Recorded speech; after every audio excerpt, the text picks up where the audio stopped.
தொடர்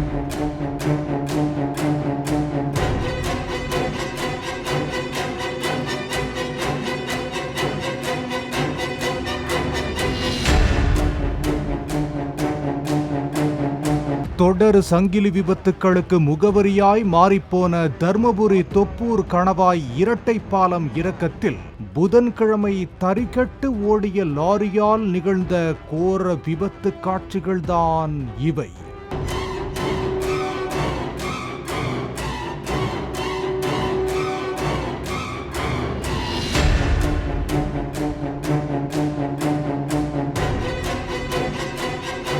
தர்மபுரி சேலம் நெடுஞ்சாலையில் தொப்பூர் கணவாய் இரட்டைப்பாலம் இறக்க பகுதியில் லாரிகளால் தொடர் விபத்துக்கள் நடப்பது தொடர்கதையாகி வருகிறது. அந்த வகையில் புதன்கிழமை கர்நாடகாவில் இருந்து நெல்லோடு ஏற்றிக்கொண்டு சேலம் நோக்கி வந்த லாரி ஒன்று தொப்பூர் கணவாய் இரட்டைப்பாலம் இறக்கத்தில் சாலையில் அதிவேகமாக தறிகட்டு ஓடியது.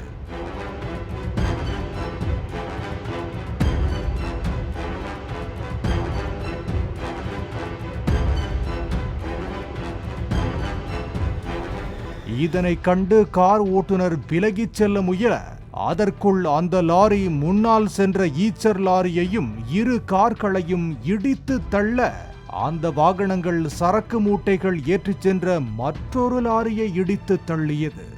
இதில் சாலையில் மூட்டைகளுடன் புரண்ட லாரி பாலத்தில் இருந்து கீழே விழுந்தது.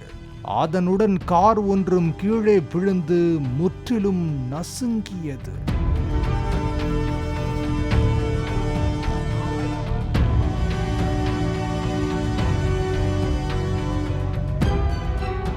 ஈச்சர் லாரி முன்னோக்கி செல்ல தறிகெட்டு ஓடிய லாரியின் முன்பக்கத்தில் தீப்பற்றிக் கொண்டதால் அந்த லாரி சாலையிலேயே முற்றிலும் எரிந்து சேதமானது.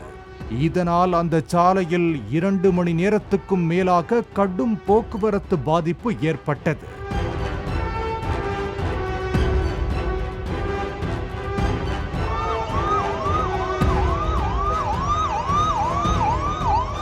இந்த விபத்தில் சிக்கி 8 பேர் பலத்த காயமடைந்த நிலையில் 4 பேர் பரிதாபமாக உயிரிழந்தனர்.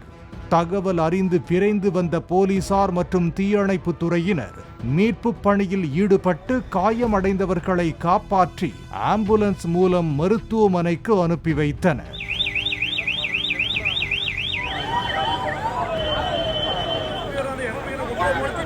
தறிகெட்டு ஓடிய லாரியை ஓட்டி வந்த ஓட்டுநரை மட்டும் காணவில்லை என்று தெரிவித்த போலீசார், அவர் லாரியில் இருந்து குதித்து தப்பினாரா அல்லது லாரியில் பற்றிய தீயில் சிக்கி கருகி பலியானாரா என்பது குறித்து போலீசார் விசாரித்து வருகின்றனர்.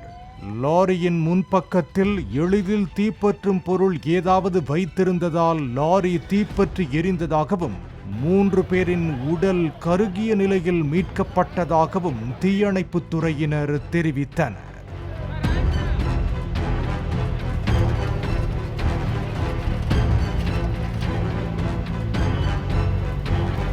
லாரி ஓட்டுநரின் கவனக்குறைவால் இந்த விபத்து நிகழ்ந்ததாக தெரிவித்த போலீசார், தொப்பூர் கணவாய் இறக்கத்தில் வரும்போது லாரி ஓட்டுநர்கள் மிகுந்த கவனத்துடன் வர வேண்டும் என்றும் எக்காரணம் கொண்டும் அதிவேகத்தில் லாரிகளை இயக்கக்கூடாது என்றும் எச்சரித்துள்ளனர்.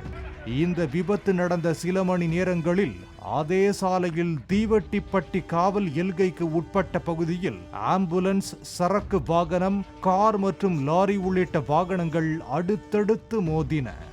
இந்த விபத்தில் சரக்கு வாகனம் கவிழ்ந்தாலும் அதிர்ஷ்டவசமாக உயிரிழப்புகள் ஏதும் ஏற்படவில்லை.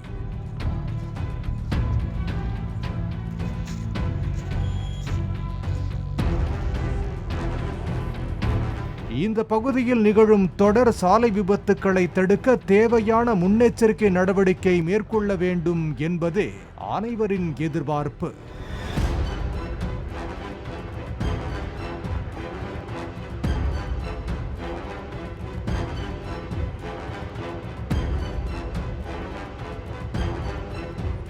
பாலிமர் செய்திகளுக்காக தர்மபுரி செய்தியாளர் குரு பிரசாத் மற்றும் வேல்ராஜ்.